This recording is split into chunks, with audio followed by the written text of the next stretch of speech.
គណិតវិទ្យានេះគឺវាសំខាន់ដោយសារតែធ្វើឲ្យគាត់រីកចម្រើននៅខ្លួនឯងការគិតរៀនសូត្របានកាន់តែមានបញ្ញាបែកជាងមុនកាលយើងនៅក្មេងៗពេលខ្លះទៅឲ្យម៉ាក់ប៉ាអីចឹងទៅដាក់ឈ្មោះឲ្យចឹងដល់ពេលឥឡូវគាត់ហ៊ានជាងមុនសុំយើងទៅប្រកួតគាត់ពេញចិត្តអីគាត់ហ៊ាន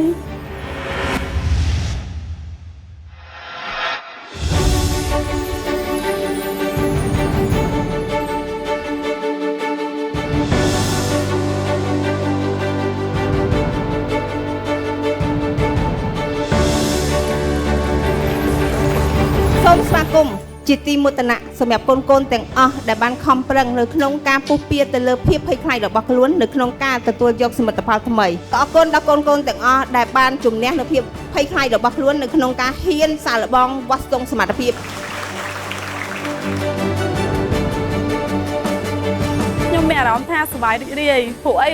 គាត់ទាទៅប្រឡងខ្លួនឯងដល់ពេលគាត់ប្រឡងទៅគាត់ទទួលបានលទ្ធផលបានមេដាយធ្វើឲ្យមានអារម្មណ៍មួយថារីករាយព្រោះគាត់ឃើញគាត់ក្លាហាននេះខ្ញុំយល់ថាការប្រកួតប្រជែងការប្រឡងគណិតវិទ្យាអាចមកគឺល្អមែនតើអាចឲ្យក្មេងៗគាត់បញ្ចេញនៅសមត្ថភាពដូចកូនខ្ញុំអញ្ចឹងគាត់ចូលចិត្តធ្វើលំហាត់គណិតដល់អញ្ចឹងទៅគាត់មានឱកាសក្នុងការបង្ហាញសមត្ថភាពរបស់គាត់ពីធម្មជាតិរបស់គាត់ហើយមួយទៀតក៏ល្អសម្រាប់អាណាព្យាបាលពេលឃើញកូនគាត់អញ្ចឹងគាត់សប្បាយចិត្តកាលយើងនៅក្មេងៗពេលខ្លះទៅឲ្យម៉ាក់ប៉ាទៅដាក់ឈ្មោះឲ្យអញ្ចឹងដល់ពេលឥឡូវគាត់ហ៊ានជាងមុនសុំយើងទៅប្រកួតគាត់ពេញចិត្តអីគាត់ហ៊ានសុំអញ្ចឹងបង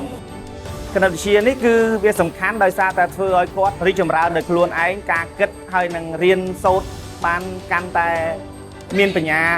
បែកជាងមុនដោយសារតែគណិតវិទ្យាគឺជាមូលដ្ឋានគ្រឹះនៃការគិតទាំងអស់ដោយសារមានការប្រកួតប្រជែងធ្វើឲ្យសិស្សហ៊ានក្លាហានក្នុងការចូលទៅប្រកួតប្រជែងធ្វើឲ្យក្មេងមានសមត្ថភាពកាន់តែខ្លាំងវាជារឿងមួយដ៏ល្អហើយនឹងពិសេសបន្ទាប់ពីគាត់មកពីប្រឡងវិញខ្ញុំបានសួរគាត់តាក់ទងពីសំណួរគឺគាត់បានប្រាប់មកថាវាជារឿងមួយដែល special លក្ខណៈអន្តរជាតិដែលជាភាសាអង់គ្លេសហើយមានគណិតវិទ្យាទាំងការគិតទាំងការ predict គឺច្រើនអញ្ចឹងខ្ញុំគិតថាការប្រឡងនេះគឺល្អមែនទែន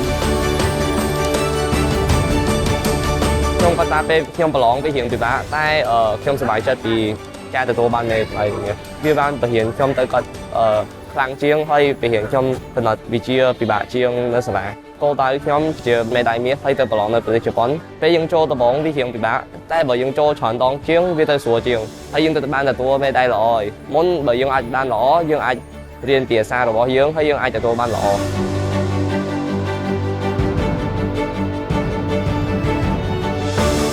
ការប្រកួតគណិតវិទ្យាអាស៊ី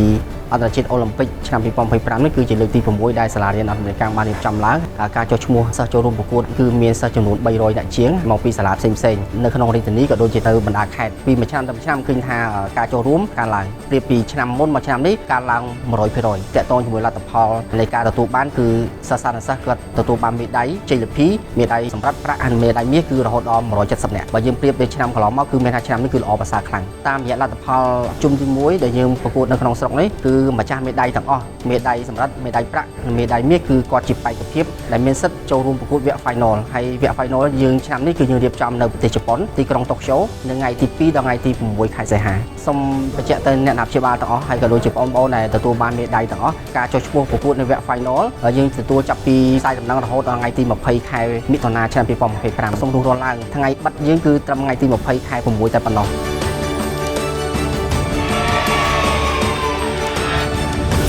សាលារៀនអន្តរជាតិអាមេរិកាំង AIS គុណភាពវិន័យនិងសេវាកម្ម